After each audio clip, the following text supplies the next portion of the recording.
I want to turn now to a member of the Senate who was briefed this morning by top administration officials on the U.S. military operation in Venezuela. Joining me now to share what he can is U.S. Senator Kevin Cramer of North Dakota. He serves on several Senate committees, including the Armed Services Committee. Senator Cramer, welcome back to Washington Watch and Happy New Year. Happy New Year to you, Tony. Great to be with you. Thank you. All right, in today's media world, there's very few details that are not covered out there in the social media and in the press. Anything that you learned today that you didn't know going into this hearing? Well, Tony, the details of the operation itself, the tactics, the strategies, the weapons systems, the military men and women themselves, especially the special operators, is phenomenal to say the least. And I have to sort of leave it at that. But there should be no mistake that the United States military is the best in the world, and they've proven it a few times already in 2025 and now in 2026. But so we did learn some things there. I think some of the things we learned about the governance decisions, the current regime, being led by the interim president Rodriguez, who was the vice president under Maduro. We got more details about some of that. The intelligence piece that CIA Director Radcliffe shared, again, fascinating and important, obviously not able to be discussed in public as yet, although I do expect that some things, some details, with a little time, will be able to be declassified or at least, segregated out that we can share with the public to give the public the sense of confidence that I got after hearing from Secretary Rubio and Secretary Hegseth and General Kane and Director Radcliffe today. Senator, there's been a lot of discussion about the activity that Maduro was involved in. Was any of that discussed in terms of basically the criminal enterprise that he was running? Some of it was, of course, and Attorney General Bondi was one of the briefers as well.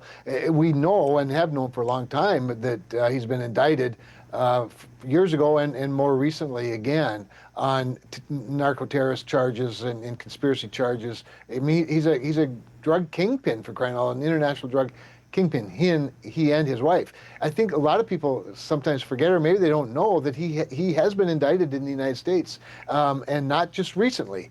That in fact there was a $15 million bounty on his head in terms of an award for people that would turn him in.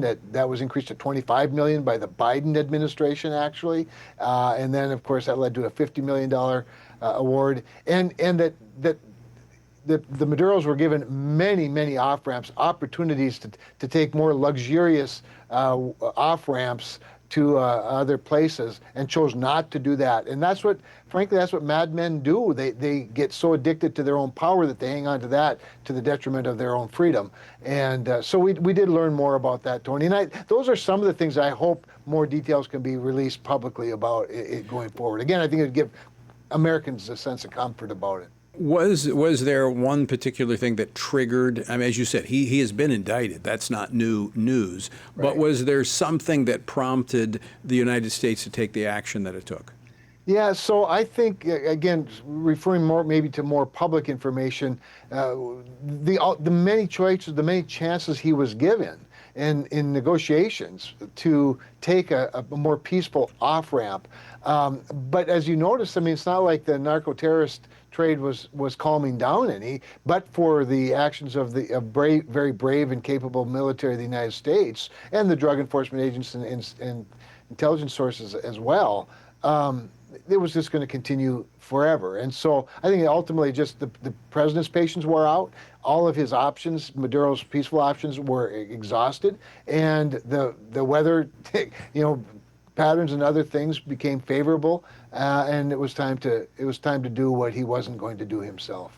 Senator Cramer, what would you say to those who say this operation should have been approved by Congress ahead of time?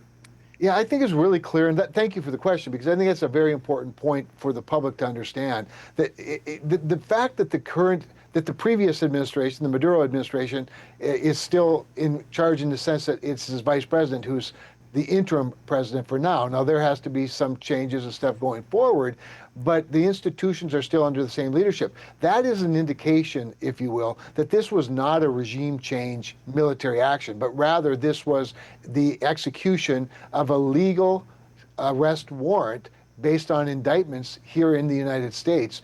And I think people should think about those facts and have a clear understanding that this was not necessarily a military operation that required, permission, if you will, or a declaration of war. And for those that would raise issues about international law, if it matters, the United Nations Charter actually allows for this type of action.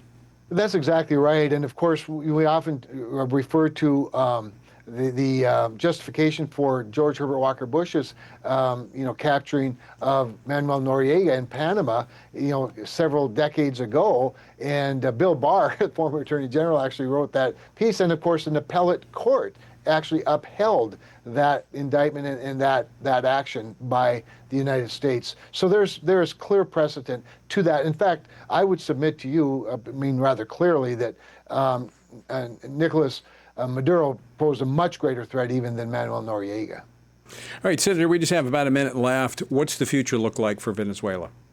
Yeah, I think it's bright, quite honestly. We have a great deal of leverage over the current leadership, and there's every incentive in the world. These are freedom-loving people, for the most part, that live in Venezuela. They're very grateful for the action.